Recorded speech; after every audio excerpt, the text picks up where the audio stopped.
Hello and welcome everyone to the February 6th, 2017 SIG Apps. Thanks everyone for coming. As folks trickle in, we'll get to see what's going on. So today, let me start off with a couple announcements. First, we have product PM representatives for SIG Apps.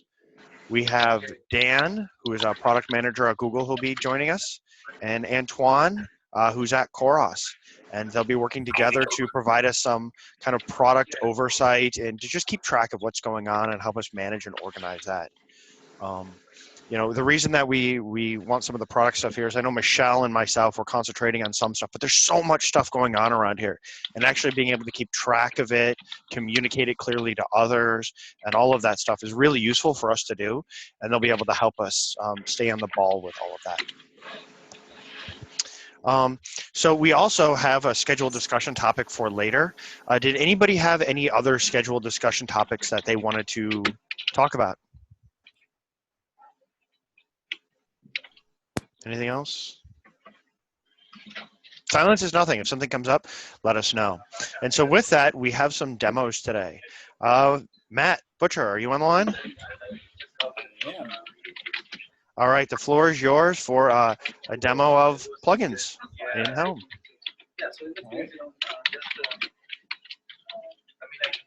I'm sorry, I hear somebody typing on the keyboard a fair bit. If you're not talking, can you please mute?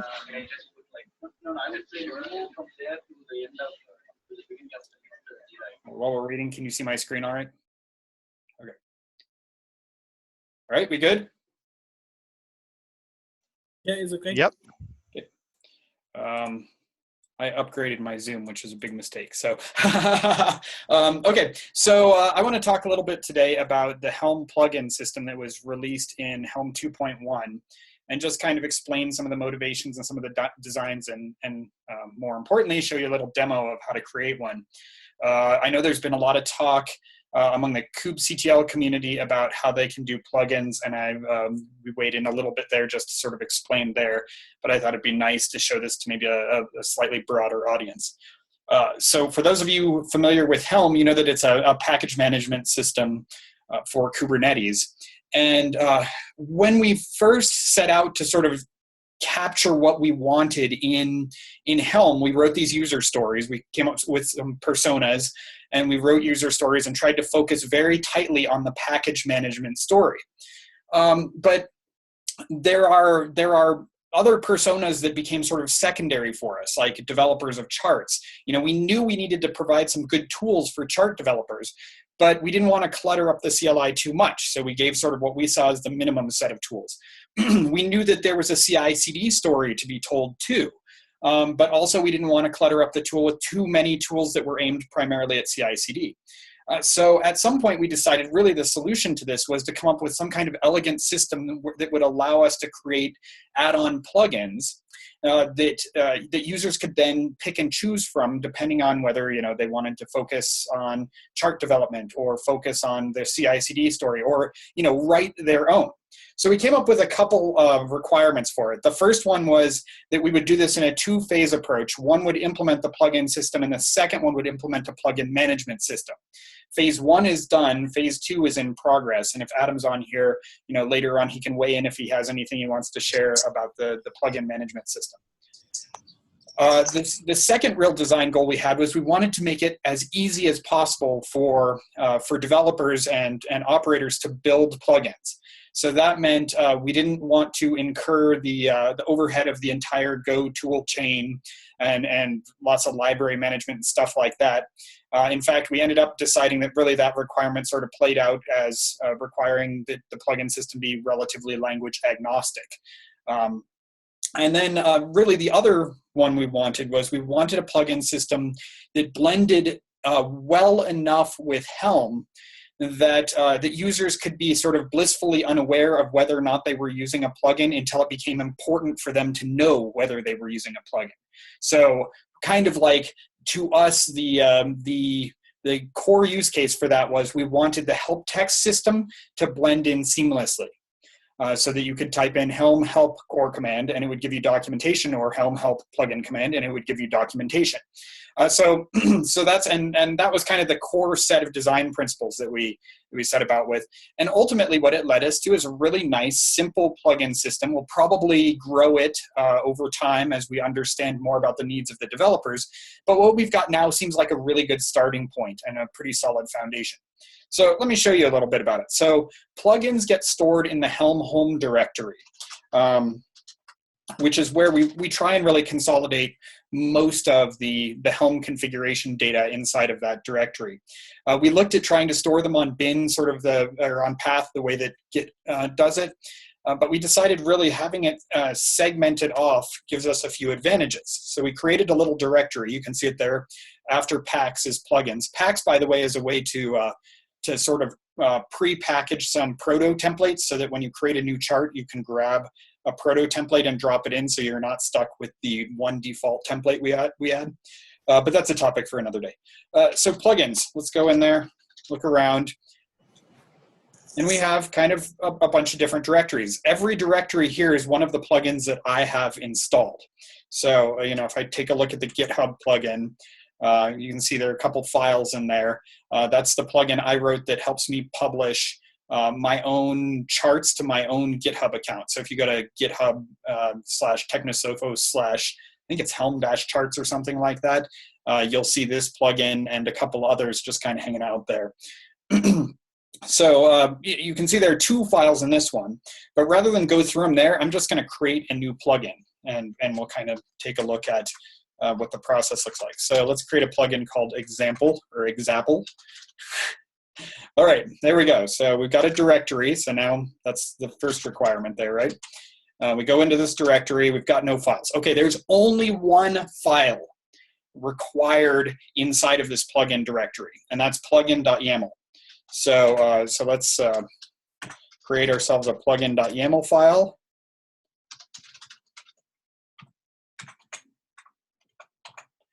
So I have a little helper. So the first field on here is going to be the name of the plugin. That's going to be the name that you use on the CLI. And then the second one is going to be the version of your plugin. The third one is the usage that you get when you do like a generic help command, and it shows you all the different subcommands. And then the description is like the long help text, okay? So these are the things that hook us into, that Helm uses to sort of bootstrap it into the help system. And then the command is just going to be something we want to run. So I've got, my default here is a nice echo that happens to echo the Helm plugin dir environment variable. So let's see. I said there was only one file required, so let's see if that's true. So let's try out Helm help, and we can see if we scroll back through here that there is our new Helm example plugin, and it's showing up with that little usage text that I showed there. So let's see, Helm help example. There we see the usage documentation for example. Now note that we show the global flags here. Even though I didn't declare any flags in my plugin, it's already saying that there are some flags associated with this. Now here's what we wanted to do. When we designed plugins, we wanted to make it easy for you to take advantage of this stuff that we can already learn about your environment. And so what we did was we took all the global flags and we parsed them and we dropped them into environment variables, so that when you're writing your plugins, instead of having to parse out those particular flags and do the minor processing that we tend to do on them, you can basically just check your environment and see if those things are defined and use their values to continue on your way. And conversely, if they type those in and you don't use them, your script or program isn't going to generate any errors, and the user's going, well, wait, debug works on everything else in Helm. Why doesn't debug work with that example command? So it was really an attempt to make it easier for the plugin developer while simultaneously bumping up the user's experience. You can, of course, go ahead and declare your own flags, but we'll skip that part there. That's a little more intense because it's really dependent on what language you use and so on. Okay, so we've got that. Now we should be able to actually run the Helm example command, right?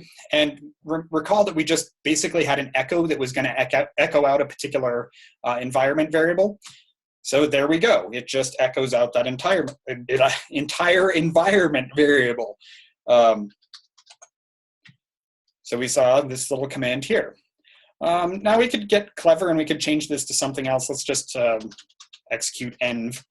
And that's actually a nice little one to do because it'll show you, here are all these different environment variables. Most of the ones that are prefixed with Helm are the ones that are passed in by the outer Helm binary. And then most of those others are just random things that I set on my system. But we try and pass as much as we can through to those plugins so that you can take advantage of, however you want, the user's environment. So you can use, Helm or path or things like that, right? So now we could go on here, and actually in this case, I'm just going to go back and show you that GitHub plugin we looked at before. Instead of executing a shell, a couple shell commands in line, it's often far more useful to do something like this. The command line here executes an entire script.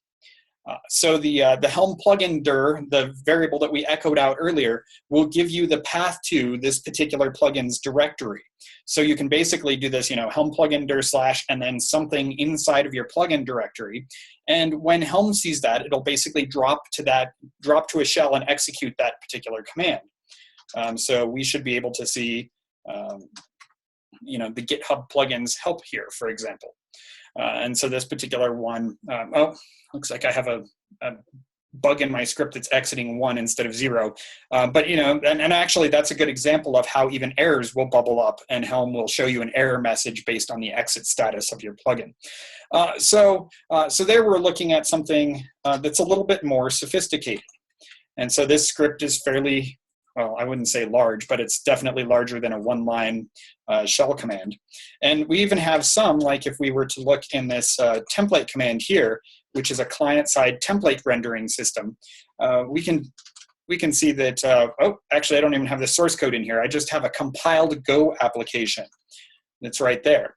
Okay, so the idea then was to create this system that allowed you to do anything from like a plugin that's just, a bunch of shell commands up to, a more sophisticated thing that sort of leverages whatever programming language and whatever frameworks and libraries you feel comfortable with. And then it exposes all of these. Some of the more sophisticated things are, because Helm can determine stuff about your environment by inspecting kubectl and stuff, you can actually declare in your plugin that you need a tunnel opened to Tiller, and it'll open up the tunnel for you and everything, and you don't then have to rewrite particular logic for it. So that was the design of the plugin system. We've got, maybe a dozen public plugins out there, and I have heard stories of different people who are writing internal plugins to do things that are specific to their environment. Coming up in the 2.3 timeframe, which is probably April, we will have a plugin management system that allows you to do things like Helm plugin add, Helm plugin remove, and it'll manage the downloading and updating and version control of all of that kind of stuff. So if you want to learn more about plugin development and addressing Matt Fisher's question there, the documentation inside of the Kubernetes /Helm /docs directory, there's a plugin.md there that kind of gets you started. There are some pointers in the references document inside of the Helm documentation that'll show you some of the other plugins that have been developed, including the ones I showed today, sans the example one, and some others that Adam has written and various other community members have written. And then to answer an earlier question, sort of the flow for installing them right now, which is the non-ideal flow, is basically to cd into your Helm home directory, go into that plugins directory, which is this one right here. Whoops, let's try typing in the right window. Just go into this directory and git clone the remote repository or whatever. So right now, the installation of plugins is sort of a manual kind of thing.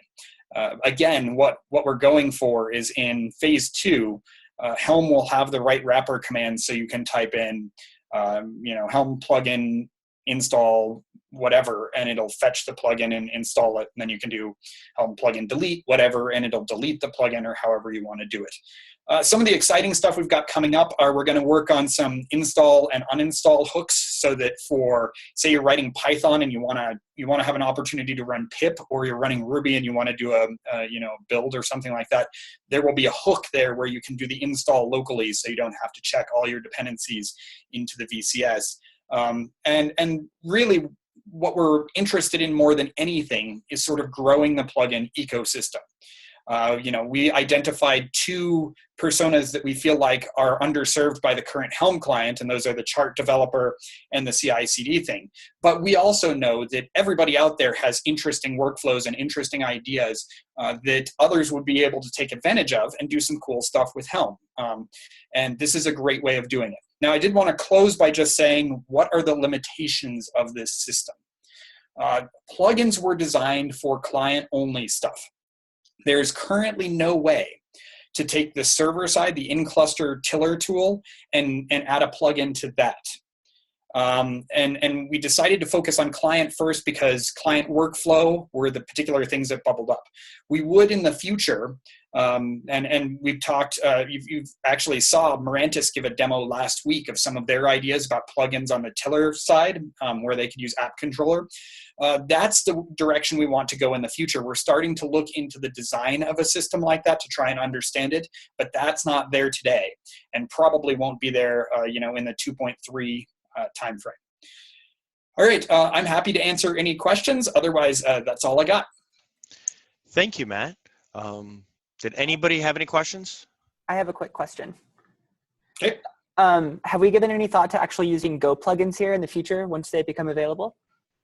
Earlier on, I tested out the early version of the shared object support, and it didn't quite match to what we needed. So as that system evolves and you can do runtime shared dependencies, we will probably try and look at a way to do it either by a plugin that can load those things or by just implementing it straight into the core. It would be nice because there are a lot of things like template engine access that right now you'd have to re-import libraries and stuff like that. And so your plugin size is fairly large. That template one I have is kind of a big plugin. I think it's about 4 meg or so, which seems really big to me. So yeah, that would be something we'd be interested in. However, we are not going to do cutting edge on this one because we don't want to break anything. So we're probably a year out on that effort. Awesome, thanks. So quick question here. As I noticed that the plugins, the name of the command sits right in list with all of your other Helm commands on the list. It's not separated by plugins. Is that intentional? Is there a plan for maybe I've written a plugin with a name and now a command comes in with that same name? How does that whole flow and experience? What's the direction of that? So, we kind of toyed with the idea of having a reserved words list to avoid that, because that really feels like about the best we can do. But we haven't done that. So we have assumed at this point that that the naming system is flexible enough that if we end up with a conflict in the future, it should be resolvable by a couple humans discussing it. But we wanted to bubble everything as close to the top namespace as possible for 2 reasons. One of them is because less typing is always good, but the other one was because we wanted the plugin system to feel really transparent to the end user. So if you as the operator install 6 or 8 plugins as part of your standard distribution that all your developers use, the developers shouldn't have to know when they're calling a plugin versus whether they're calling something else. So we basically tried to take the human interaction idea and sort of overvalue that and maybe undervalue the namespace collisions concern. So right now, it really would cause a problem if 2 people wrote a plugin called GitHub and you tried to install both of them. We're just assuming that the solution to that would be to download one and change the name to GitHub-A or whatever else you want to name. Okay. Thank you. Did anybody have any other questions? Thank you, Matt, for a great demo.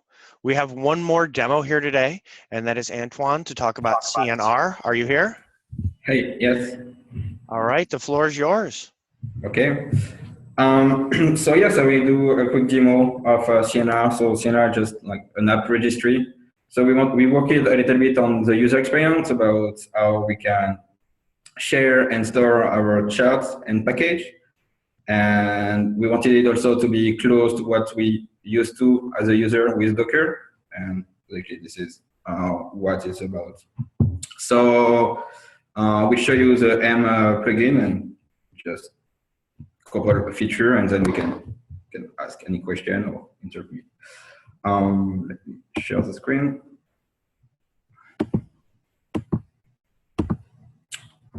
Okay. What's that? So I just added a local server. So the idea, like in the probably this month, we'll do an integration on Quay.io. So you have like more permission control, but it's all based on the open source part that I will link the Git repo. So it's all open source. So there is one server, and then there is one client. So the client currently is in Python, but we are working on the Go version, so it can be shipped with AM or like the same way at least. So first you install the client, and then you can just have a plugin. So might just be a demo of AM plugin. So then probably we need to know how we ship the plugin. So for now, this is the way. And then it just appear like it shows here. So as I say, is a way to share packages. So if I hit my local server, I have nothing yet, and I will just show you how we can push a package. Also, so it just CNR push. So you need to specify a namespace. Could be my namespace, and it will push. By default, it's localhost, but you can specify also which server you want to push. So here, file list again. I have my my package that just appeared, and from here I can just install.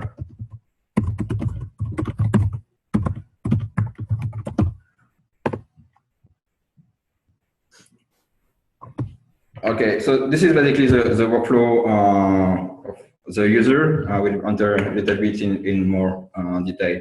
So as you see, we don't have to pre-download any chart. It's all communicated with the server, and so it's very easy to share with your team or your operator or with the community package. Let's see how we can upgrade, for example, the package. So the client read the metadata, so we can just override, just upgrade your charts and push again. And it will be the latest version. So of course, if you want to inspect or list every version, you can just CNR. So one idea also we take from the OCI stuff is like everything is content addressable. So you have a digest for every package you push. You can address them by digest. We'll see. So for example, if we have a command named pull, we just not install, just fetch the thing. So you can say, I want the version 0.0, and you just get your chart here. The same way you can also directly with a digest. Okay, and of course you can also install from a digest directly.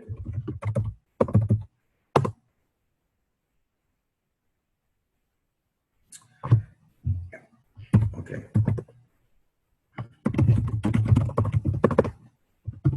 So there's a couple of commands. One thing I say, it would be like some permission control around your package. So you have a login, also command that will just get you the permission or list the package you want. We can search for packages, etc. You can inspect also by like you can navigate inside a package. So everything is through API. One thing we want also to see is like it's really like a community project, so we want like an agreement of the API, and also see like if you work on a dashboard or UI and you need the backend to store, this may be a good server, a good start to work, to converge the work. So we can build all together a UI on the same API to search, to browse packages, to inspect packages. One thing is also going back to the user experience about versioning, we introduced also the concept of channels. So if I go show again, so the version are really like an alias to digest. The idea is that they can't change over time. Like the 040 will be always that digest, but sometimes it's useful to have like a stable tag. So this is what we call channel. So if I push again here, I can say this is my stable channel. And I can have also like a dev channel, whatever. So this will be the same version, but after that you can inspect for your package.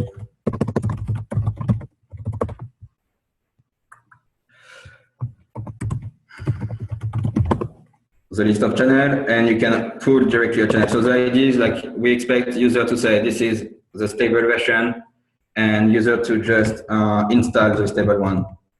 So if I go back to the install part, I would just want the stable Apache. And I let the packager to decide which version is the stable. Is it the 040 or the 041? So it can, the tag will just move.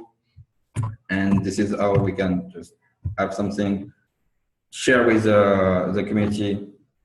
We take care about what is stable, and you can just upgrade from the stable channel always. It can be used also any different way, like for example, you have two parallel versions, version 2, version 3 that are stable, etc. Yeah, so basically. One thing also about CNR, so this was all about like charts, but CNR is a little bit more. So you can host like arbitrary manifest or non-manifest. So the idea is like probably at some point we will have like charts v3 or that are not compatible, or you can store also Docker Compose, whatever comes in, and this is like a more or less a unified experience about that. So for example, here I have a WordPress that is Docker Compose. So we can just use also CNR to store your Docker Compose and use K-Compose to install on Kubernetes. And we can push multiple, depending on, so yeah, this is the idea. We can push different type of manifest very easily. And it's just always the same. So this is push, let's say. So this is a command. So for example, here there is no metadata, there is no manifest, so we need to indicate everything on the command line. But after that, the experience is first push is the same. So yeah, I think I've done the tour basically of the feature. So as I see it, like for example, for now, most CI just end with a Docker push of your artifact, and then you can just chain with the last step of like CNR push, mCNR push of your configuration, because this is what you're going to actually deploy and use to manage your application. So this can help a lot in this way in your CI and distribution of package. Yeah. Do you have any question? Thank you for the demo. Before I jump to questions, does anybody else have a question? All right, so I'll ask this. When you publish something, does the CNR repository also format to the standard Helm charts? So without using CNR, so somebody who's a publisher through CNR could use, say, the CNR plugin to do it. But if I was a consumer just using Helm and not having the CNR plugin, could I consume packages in there in the same style of workflow? What do you mean by consuming? So there's charts repositories that Helm can talk to and you can add. Can you do the same kind of thing with a CNR endpoint? We need to discuss, it's unclear, the question. I don't understand too much. Sorry. Okay. So Are if you asking about search for functionality? or being able to add a charts repo and then work with it, because I see using the CNR plugin to pull and install things. But what if I was a Helm user and the charts were stored in CNR or something that implemented the CNR API, and I wanted to just use Helm to get my package and fetch it and install it and do the normal Helm workflows without the CNR? Is there compatibility API wise? So we didn't work like in the compatibility API, but this is probably where we want to go in the direction. So the user will be transparent. Will just use a CNR or use the internal static registry without having the user to specify this is come from CNR. Okay. But we probably work a little bit together to know how we can achieve this. But this is definitely the user experience we want. Thank you. No, this is good to see. The ability to have a place to put your charts, to do that management has come up in numerous conversations I've had. So I'm glad to see folks working on it. Thank you. Yeah, thank you.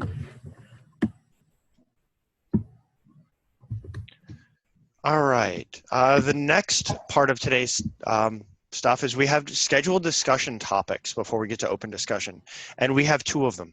The first one is on cron jobs, formerly scheduled jobs. Do we have anyone here to talk about it? Yes. All right. So I'm going to share the link into chat here for anybody who wants to follow along. Can you give us an overview of what's going on? Sure. So you probably heard some time ago that we renamed scheduled jobs to cron jobs, and that happened around 1.5. Since then, we're trying hard to improve cron jobs and make it stable. Way back in time, we decided that there are certain features that we want to have in the cron jobs to be able to migrate this actually to a beta feature. Eric recently pinged me on the issue that there's more and more users who are actually actively using cron jobs, and I was asking if we are ready to migrate the feature to beta. Unfortunately, from looking at the requirements that we set to ourselves a few months back, we're not there yet. The two most important features, in my personal opinion, is removing cron jobs. Currently, if you try removing cron jobs, it will only remove the cron jobs resource without the cron jobs, without the jobs that the cron jobs created in the meantime, nor there's any limiting of how many the jobs are created by the cron job. So if you have a cron job running every couple minutes and you totally forget about it, you may end up with your cluster being overwhelmed by the number of jobs. So this is sort of the features that I would say is required before we actually go to beta. The others, and this is I personally think that this is not a strong requirement, is supporting different flavors of specifying the schedule. Currently, we only support the cron syntax from regular Unix cron, but the other few that we've talked about was the ISO, if I remember correctly, 8651, and the Kronos format. So the question is, given the knowledge that we lack, especially the removal, is the SIG Apps ready to say that the cron jobs should migrate to beta? I probably, and I see that Eric is on call, I'll probably give Eric Sage to speak for his reasoning why we want to move the cron jobs to beta. Eric? Hi. Yeah, I guess an analogy with like stateful sets would be when moving to stateful sets to beta, we laid out our plans, but we didn't require to finish all the features that we need for GA. We just required that we have a pretty high confidence that we're not going to have a breaking API change to get to those between beta and GA, and also that it's a good enough quality that we want to recommend that people use it. For stateful sets, that latter part was a bit of work, I think, to really lock down some of the corner cases. For cron jobs, I have good feedback from quite a few people, and so maybe only the making too many jobs case is the only one that really we need to fix to sort of be confident and recommending people use it and not destabilize their cluster. So again, the two, and they're written actually somewhere in a doc for Kubernetes, the requirements for beta are that we don't think it's going to destabilize your cluster, and we're not aware that we're planning to break it, and we've done some due diligence. So I think we could go down those issues one at a time and say, like, are they destabilizing, and are they likely to break if we fix them later in the API? So to give more to what you just said is that there's an open PR that implements last revision history, something similar to what we already have in the deployment API for cron jobs, which basically allows you to define, I want to have up to this many successful jobs and up to this many failed jobs that should be maintained overall journey.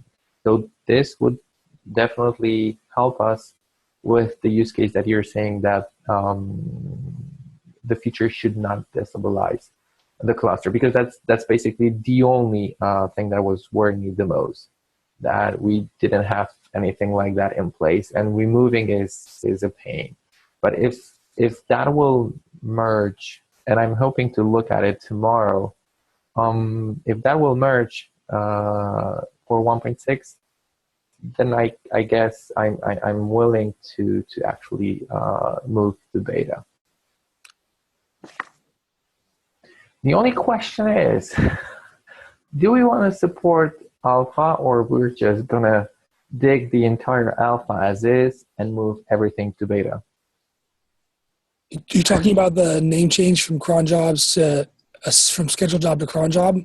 We still support scheduled jobs, meaning you can create a resource named scheduled jobs. It'll be converted on the fly to cron jobs and will be persisted as cron job. I'm asking, if we move to beta, do we want to keep cron jobs in the alpha and in the beta as well? Or we're doing clean cut and removing the entire alpha and introducing just and moving entirely to. Was there ever I can't remember, did 1.5, was it called cron jobs in 1.5? Yes. Then I think if it's low effort for us to have at least one release of overlap, then we should do that. It makes people's upgrades stories much simpler if they don't have to atomically change their manifests and upgrade their server. So I would say include a deprecation notice for the alpha in the 1.6 release notes, keep it in 1.6, take it out 1.7, we're done. Okay. It's probably easier said than done, having to be dealt with the multi-versioning, but I'll give it a shot in that case. If it's not possible, then we can come back and discuss again in a week, I guess. Okay, I'll see what's doable with regard to that. And maybe the most important thing is, do we want to create batch V2 with cron jobs, or are we okay with adding cron jobs to V1? That is probably the biggest question of everything.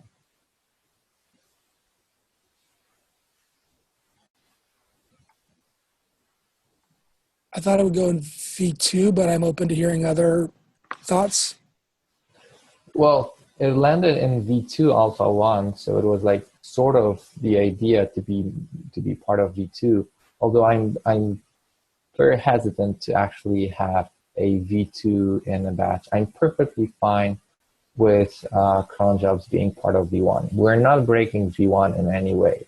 We're just extending with the new resource. So I'm perfectly fine. I'll try to sync with, I'll open an issue and I'll sync with SIG API folks. What do they think about that? Because we're gonna need a sign up from them. So do you want it to go, the alternative would be for it to go into jobs V1, even though it's beta? Or would it be for it to go into, make a new, is there a jobs V1 beta one? I don't know if that exists. That'd be weird because jobs would be V1 too. Right. There's no beta in batch. I'm open to the idea of abandoning V2 Alpha 1 as just being like overly eager to create new API groups, but I don't know what exactly the alternative looks like, so it'd be good to have an issue where the alternatives are proposed. Okay, I'll open an issue and ping the interested folks, and especially the folks that are responsible for the API and the API machinery, and let them speak what will be. That will give us enough space to discuss it and close it for 1.6, which will be done in 3 weeks, if I remember correctly. Yeah. Okay. Thanks. I have one question, slightly in tangent to all of this. And maybe our PMs here already know, is the work to go from where we are now to, GA in terms of cron jobs, do we have that detailed out anywhere? Yeah. The issue that is that I've pointed to at the beginning of it, that's a feature issue, and that describes basically everything that we want to have for cron jobs to be considered stable. There it is. Yeah. Yep. All right, and that is up to date for Yes. both alpha. Okay. Yes. I'm trying to keep that one up to date. I'll probably have to update it with information with regards to our current discussion about moving to beta. But I want to see what the API folks think about that. But, okay. Yeah. And we should probably start tracking that in a little bit more detail here. As you need stuff to help get this done and out the door or questions, feel free to bring it up. Sure. Was there anything else in regards to this? No, we're good. Thanks. Fantastic. Thank you. All right. Then the last thing we had on the agenda, and looking at the time, we'll probably only have a little bit of time to start it, is looking at app development best practices. And I started another document, which is basically empty right now, to start recording this.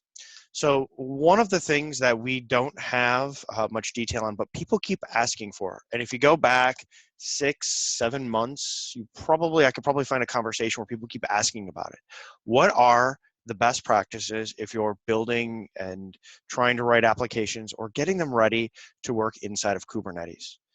There's, for new app developers or app operators coming on board who want to do this, there's this learning curve of learning how do I do it and find it, and what are the best practices, what are the pitfalls, how do you overcome them?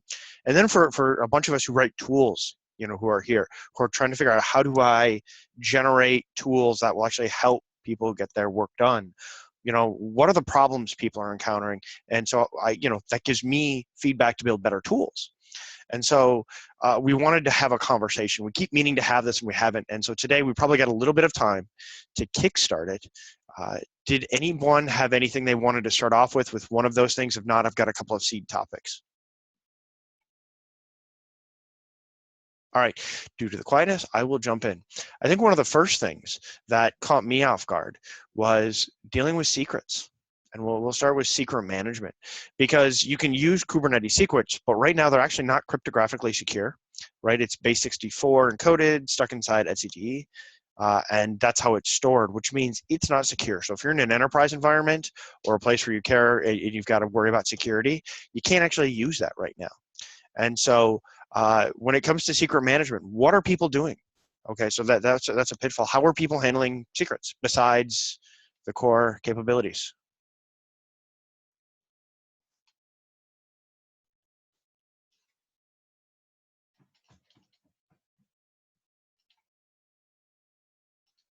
For us, just to kind of start the conversation, for us, it's mostly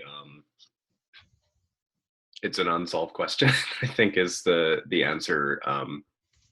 At least it's not an easy question to answer for what is doing best on secrets.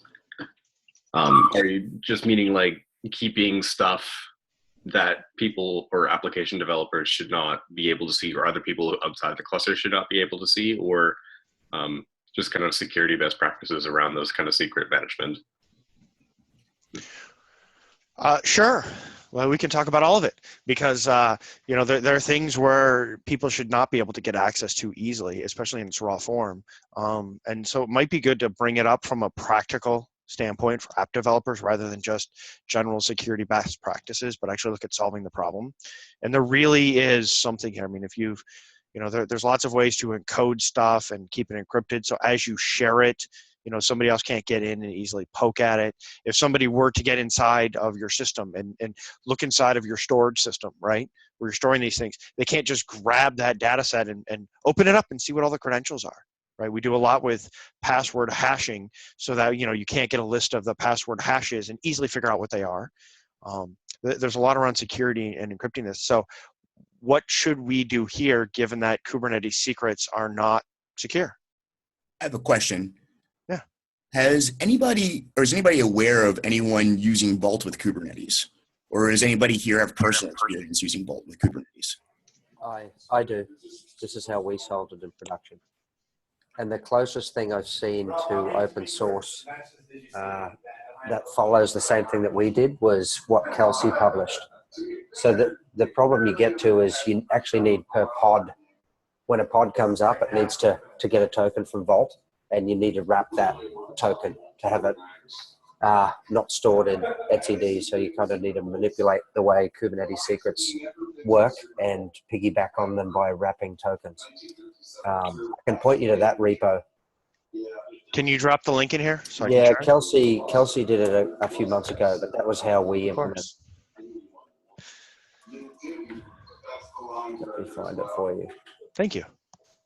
But yes, Vault was the way that we did it. All right, I'll add that to the doc.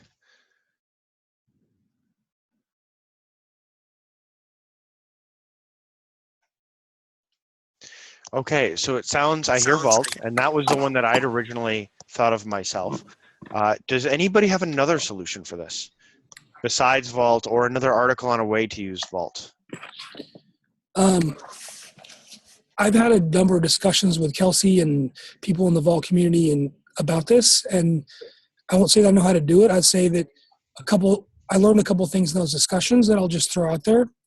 One was that sometimes it's not necessarily like developers that are choosing what the secret store is. Sometimes that's a company level decision. So like when you try to have a conversation about how it would logically work in Kubernetes, like it's more about like what are the audit requirements, what is the centralization requirements. One of the conversations that came up was whether or not to like hide like a Vault type API or an Amazon KMS API behind the Kubernetes secrets API.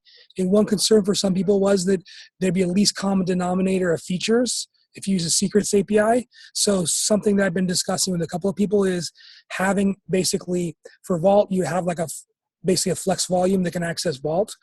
For if you wanted to use Amazon KMS, you could have another type of flex volume that integrates with KMS, so that secrets would sort of be like this thing that you replaced with your company's thing, but we could use it in like charts, and it'd be sort of a placeholder.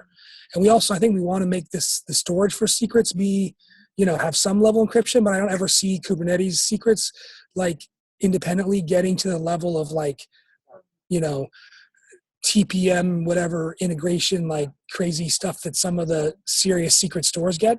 So the current thinking is like, let's build it through extensions. Kelsey Hightower's example used init containers. One of the complaints with init containers was that this is sort of gross blob. You have to put in all your stuff. The feedback on flex volumes is that like it kind of a little bit reads like YAML when you inject it into your config. Those are my thoughts. Okay.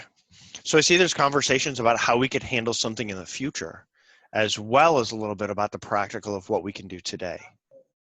Yeah, and this is definitely a tough problem. How can you balance different companies with different needs along same lines with the YAML and that? Okay, that makes sense. Eric, I'm glad to see that if folks want to engage in this conversation as far as where Kubernetes goes, what's the right place for that? There is an open issue where there is discussion regarding Vault integration. Does anybody know the issue offhand? Besides just Vault integration, but the broader discussion about a little bit about what Eric was talking about, maybe flex volumes or something else to map to the way a company is chosen, rather than Kubernetes taking it on. There is some work that we're doing with Clayton Coleman from Red Hat on encrypting the secrets, the native secrets in Kubernetes. I could link into that, but that's the thing happening now.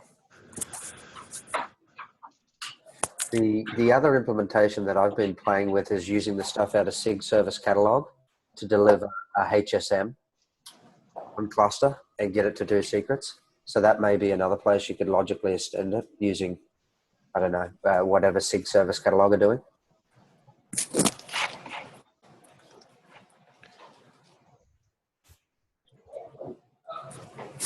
You think what SIG service catalog is doing is more of a longer term direction, or something somebody could pragmatically use today?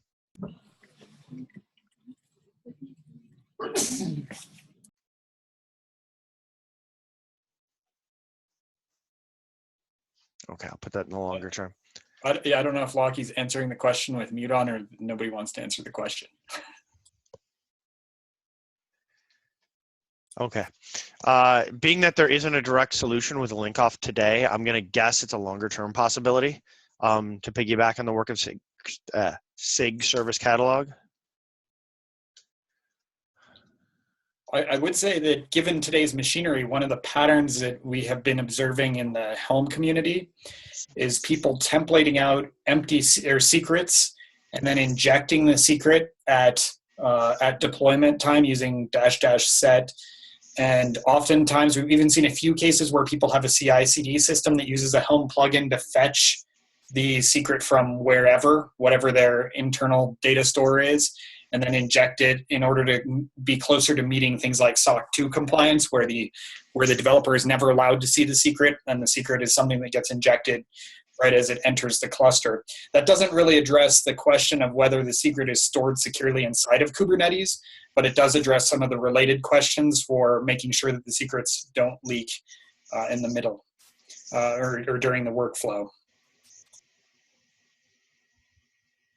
No, that's a good point to pull out both the secure internal handling and how you inject it into the application. I hadn't thought about using Helm that way. Thank you for bringing that up. Did anybody have any other thoughts? Has anyone given any thought to hardware security module integration? Because on one side, you have more like, I guess, cloud native ways to deal with secret management. But for companies or for customers that are going to have like strict mandates on how their secrets are stored, I don't know if you can get around using a HSM. Yeah, and I think for some of that gets back to what Eric was talking about earlier, with some way to have a generic thing inside of Kubernetes with that more wraps something else, and then individual companies can implement their own pluggable way of handling it, so that you can have something like an HSM. You can have some proprietary thing that we don't even talk or think about here. You can have all these different systems backing it, and yet app developers have one consistent API and setup to work with. And so I think that falls into the longer term category, because Kubernetes doesn't do that today. It's just one of those problems we have to solve. And if you're an app developer, the pragmatic problem of what do I do today to solve the problem is still sitting out there. You know, we talk a little bit about the long term aspects, but if I've got to go deploy an application today, how do I actually do this well? And So I think we've at least out of this, I've plucked two things. One is use Vault. And I've dropped in a couple of links into that document that I started there. And then the other, to use Vault to store it, because Vault has the ability to securely, to some extent, do some of this. And then the other is to possibly use Helm as part of your, say, your CI system to pull and inject those values there, so developers or nobody ever ends up seeing them, which is important for some of us. You've got to deal with SOX compliance and stuff like that. And so from a practical standpoint, I think there's a couple of things people are doing, but this is maybe an area where long-term we need to solve to, solve for that enterprise use case where a bunch of people are coming on board with now, or where you've got compliance issues. Yeah, so the specific use case I was mentioning was a hardware HSM that lived off cluster. And I used SIG service catalog, the stuff they were doing, to present it as on the Kubernetes API. And then basically the mechanics for the UX for an app dev was you just do like a persistent volume claim. So you do a claim against a secret resource, and you had a controller in place to pick that up, talk to the HSM, and deliver that back into something Kubernetes could talk to. Okay. So that's the stuff that I've played with. So tying those off-cluster resources, hardware, security modules, things like that, into a Kubernetes API to deliver secret/CA. This was doing certificates as well. Yeah. All right. So that sounds good. Since we've only got 2 minutes left, I'm actually going to grab the discussion here. This app development best practices thing is something that I think might be worth talking a little bit more about, and so you'll probably see that show up a little bit more. If you've got notes to add around the security stuff here, please do. But since we've only got a couple minutes left, and I'll be respectful of everyone's time, is there anything else we want to, any other announcements or anything anybody wants to share as a last minute thing before we go?